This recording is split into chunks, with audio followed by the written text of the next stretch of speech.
ধনুক আকৃতি বদ্বীপ মানে কি, কোনো একটা নদী যখন পলিবালি বহন করে মোহনায় এসে মেশে, তখন সেই নদী যদি প্রচণ্ড স্পিডে থাকে, প্রচণ্ড স্পিড মানে বলতে চাইছি যদি একটু বেশি স্পিড হয়, তখন সেই পলিবালিগুলো সমুদ্রে অনেকটা দূর পর্যন্ত বিস্তৃত হয়। এই পলিবালি বিস্তৃতি হলো সমুদ্রের মেশার সময়, নদী যখন স্রোত থাকছে সেই সময়, একটু স্রোত থাকছে সেই সময়। আবার সেই স্রোত তো আছেই, প্লাস সমুদ্র কি করছে, সমুদ্রের যে তরঙ্গ আছে সেই তরঙ্গের আঘাতে সেই পলিবালিগুলো আবার উপকূলের দিকেও ঠেলে দিচ্ছে। অর্থাৎ নদীও স্রোত দিচ্ছে, স্রোতের পলিবালিগুলো অনেকটা দূর বিস্তৃত করছে, আবার সমুদ্রের তরঙ্গেও পলিবালিগুলো আবার উপকূলের দিকে এগিয়ে আসে।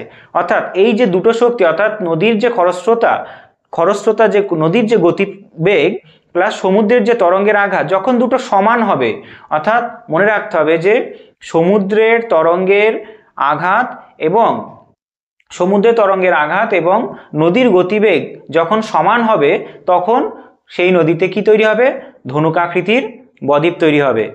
তাহলে কি বললাম, কোন একটা নদী তার গতিবেগের জন্য পলিবালি যেগুলো বহন করে এনেছিল নদীর মোহনাতে এসে সমুদ্রে অনেকটা দূর বিস্তৃত করবে, এবং সমুদ্র তার তরঙ্গের আঘাতে সেই পলিবালিগুলো উপকূলের দিকে ঠেলে দেবে।